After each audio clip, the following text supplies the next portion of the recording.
Оюун тэнгэрт одод түгэж уурхайн орчинд харин ажил үргэлжилсээр 23 цаг.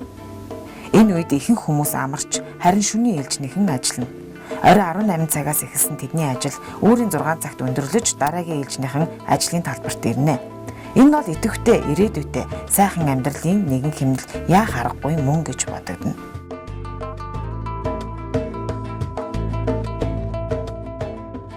Үзэгчдээ бид нар оюун толгой төслийн талбайн засвар үйлчилгээний хилцээний одоо засварын шөнийн ээлжинд бид нар ирсэн байна. Ганцхан хаа тэгэхээр өнөөдөр бид нар үзэгчдтэй одоо трансвестийн сургалтанд хамрагдаад оюун толгойн тэтгэлгээр одоо хамрагдаад дадлах хийж байгаа оюутнуудын тухай үзэгчдтэй хүрэх гэж ирсэн. Энэ ямар учиртай сургалт байдгийг ер нь оюун толгой төслөөс санхүүжүүлсэн сургалтын хэдтгэн нь бол за манай трансвест компани нь бол 30 гаруй оюутныг бэлдэж ажиллаж байгаа. Энд бол ерөнхийдөө дадлагын ажлыг бол энэ оюун толгой энэ засвар техникийн сектор явуулдаг. Хотод онлын сургалтыг бол хотод трансвестийн сургалтын төв дээр бол онлайн сургалтын явуулж байгаа. Энд хүрч иж бол оюутнууд яг тухайн техник дээр өөрснөө гараараа барьж бүх дадлага техникийн үсгээ хийдэг болохоор бол арай давуу талтай байгаа л да. За одоо бол яг дадлага хийж байгаа техник гэх юм бол энэ Камацугийн 785 трактор бол яг техникийн үйлчлэгээ хийгдэж байна. Энэ грейдер дээр хийгдэж байна. Бас лодер дээр хийгдэж байна. Одоо доошо буугаад харахад бол бүгдээрээ бол байгаа. Энэ бульдозер дээр бас хийгдэж байгаа. Яг энэ дээр байгаа энэ модельүүд дээр бол хийгдэж байгаа. Манай монгол залуучууд ер нь хэр техникийн эвдүүтэй? Манай монгол залуучууд сайн техникийн дадлага хийж авах. Эвдүү ер нь бол сэтгэн бодох чадвар бол маш сайн. За манай энэ засварын цехт бол ерөөс бусад засварын цех одоо ер нь шоподоо бид бол аюулгүй ажиллагааг бол нэг номер тавьж ажилладаг. Бид бол ер нь дэлхийн жижиг төрсэн бол ороход хурж очихыг эрмэлздэг. Энд бол аюулгүй ажиллагааг бол чухалчилж ерөөс ажиллаж байгаа. Энэ ч болохоор оюун толгойн сургалт байгаа шүү дээ. Тэгээд одоо Грейд компанид Трансвест дээр одоо дамжуулаад биднийг сургаж байгаа. Оюун толгойн механикаар сурж байгаа. Анх 10 онд би өөрөө Эрдэнэт эхэлтэй. Тэгээд Эрдэнэт энэ оюун толгойн сургалтын юу ирээд ингээ залуучуудыг мэрэгчлээ ингээ боловсруулж бэлдээд ингээ ажил тавья гэдэг зарын дагуу 10 онд орж ирсэн. Тэгээд 10 онд механикийн сургалтанд ороод хотод бас нэг 2 жил гарan сураад тэгээд 12 оны 3 сард Трансвестийн сургалтанд орж 4 жилийн бас Австралийн стандартад нийцүүлэх тийм механикийн сургалтанд ороод сэтгэгдэл маш өндөр байна уу? Залуу хүн тэгээ мэрэгчлэлд эзэмшээд ийм том компанид ингээд ажлаар нь ажиллаж байгаа да. Тий. Би Өмнөгов аймгийн Хүрмсүмэн харьяад төгсөөд одоо энэ оюун толгойд ажиллана. Яагаад энд сурах болов? Энэ мэргэжлийг сонгох болов? Юу нь гоё юм? Яг уу техник жоохон сонирхолтой. Тэгээд тэр чиглэлээр ингээд оюун толгойн юугаар тэтгэлгээр анх шалгуулалтанд ороод уул уурхайн чиглэлээр энэ техникүүдтэй ажиллаад тэгэл баталгаатай механик гэдэг мэргэжил чинь уул уурхай хөгжөөд ер нь нэрэл хэрэгцээтэй мэргэжил болохоор гоё юу? Энэ дэлхийд оврхон тийм том тоног төхөөрөмж дээр ажиллаа. Энд ирээд ажиллаж үзсэн хамгийн том тоног төхөөрөмж нэрлэл ВАМ 1200 гээд энэ ачигч лодер байгаа. Тэгээд 930 гээд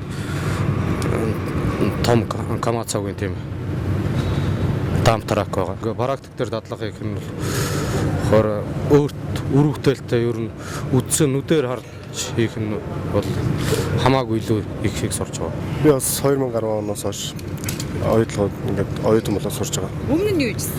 Өмнө тэгэл хуваараа тэгэл нэг онцгой ажиллагаа байсан доо. Тэгээ механикч мэргэжлэр явъя гэж бодож байсан. Оюун толгойн тэтгэлгээр суралцахад ер нь давуу тал хэр олон байдаг вэ? Давуу тал нь давуу тал гэх юм бол тэгэл яг ингээд хүмүүс бүгдээрээ л цалиа аваад явж байгаа. Тэгээд адилхан цалингаа аваад тэгээд сураал явж байна. Өөр янз бүрийн сургалтууд болох уу? Сургалтууд янз бүрийн сургалтууд болно. Тэгэл дохооч тэгээд жижиг мэрэг барьдаг тийм зөндөө. Төгсөөд яах вэ? Төгсөөд оюун толгойд энэ тал ажиллана гэж бодож байгаа. Оюун толгой төслийн зүгээс боловсролын яамтай хамтран 5 жилийн хугацаатай оюутны тэтгэлэгт хөтөлбөрийг хэрэгжүүлж байгаа. Амжилттай явагдаж байгаа энэ хөтөлбөрт олон залуус хамрагдаж эхнээсээ ажлын талбарт гарцгаасан. Зөвхөн ажлын байраар хангаа зогсохгүй, амьдрах орчин нөхцөл, нийгмийн хариуцлага, мэдлэг боловсрал зэрэг өнөөгийн хүмүүст хэрэгцээтэй бүхий л зүйлд төслийн зүгээс онцгой анхаарч, энэ нь бодит байдал дээр үр дүнгээ өгч байгаа нь энд өрнөж байгаа амьдрал, ажлын байдлаас тодхон харагдана. Тийм ээ. Эзэмшсэн мэрэгжил гэдэг яахын аргагүй үнэт баялаг.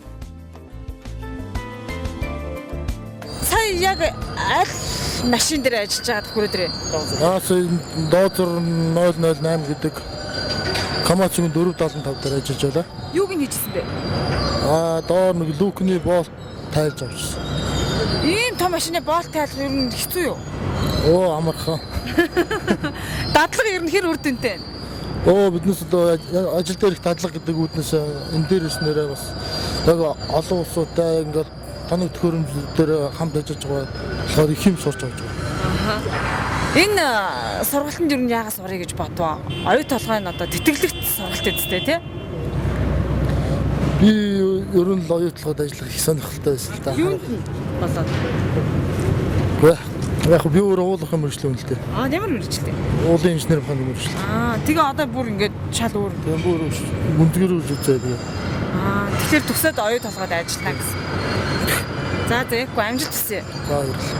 Монгол улсын техник коллеж төгсөө тэрнээс хойш одоо энэ трансвестийн сургалтын төв дээр сураа явж байгаа. Дадлага ямар вэ? Үр дүнтэй. Дадлага үр дүнтэй. Энд ирээд яг нөгөө машин техник дээр яг байгаа юм дээр нүдсэн юугаа хэрэгжүүлээд ийгээ явахаар үр дүнтэй байна.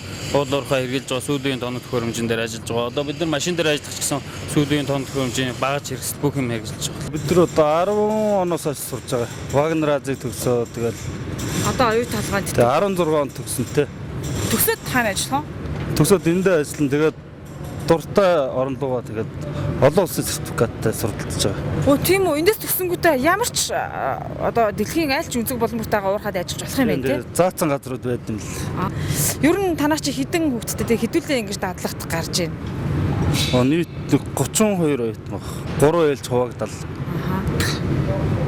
Тэгээд 28 хоног гараад 14 хоногад. Яг л ажилчдтай адилхан. Тэгээ оюутныхаа нөгөө нэг юугаар явж байгаа. Семестр гээд явчихсан шүү дээ. Нэг 2 гээд. Тэгэл ээлж ирэл. Үзэгчтэй бид нар засар үйлчилгээний хэсгийн засрын цехийн одоо шүний ээлжнийхэн дээр ирж та бүхэнтэй шүний ээлжинд дадлах хийж байгаа оюутнуудыг уулзууллаа. Ер нь бол их ачаалттай ажиллаж байгаа. За энэ нь бол бас аюулгүй ажиллагааны зүгээс бол тодорхой хэмжээний шаардлагыг хангаж жишээлбэл би энэ зураасны цаана гарах ёстой. Тэгээд тийм сургалтанд хамрагдаагүй гэдэг утгаараа аюулгүй ажиллагааныхаа дүрм журмыг мөрдөөд ингээд өөрийнхөө өнөөдрийн эдэлж болох эрхийн хэмжээнд энэ удаагийнхаа сурвалжлагыг та бүхэндээ хүргэлээ. За 3 ээлжээр ажилладаг. Энэ 3 ээлжинд бол суралцж байгаа оюутлогын тэтгэлэгт хөтөлбөрт хамрагдаад суралцж байгаа оюутнууд маань 3 хуваагдаад дадлах хийж байна. Бид нар өдрийн ээлжийнхний та бүхэнтэй уулзсан. Өдрийн ээлж бол өглөөний 6 цагаас 18 цаг хүртэл ажиллаад шөнийн ээлж бол 18 цагаас үүрийн 6 цаг хүртэл ажиллах жишээтэй ингээ 28 хоног энд ажиллаж байгаа хооронд 3 дахь нөгөө ээлж маань 14 хоногийнхаа амралтыг эдэлж өгдөг. Ингээ солигдоод ингээ ажлын ийм зохион байгуулалттай явагддаг. Аюулгүй ажиллагаа нэгдүгээрт ийм байна. За ингээд өнөөдрийнхөө та бүхэн зориулсан энэ цагийг өндөрлүүлье. Залуучуудтай амжилт хүсье.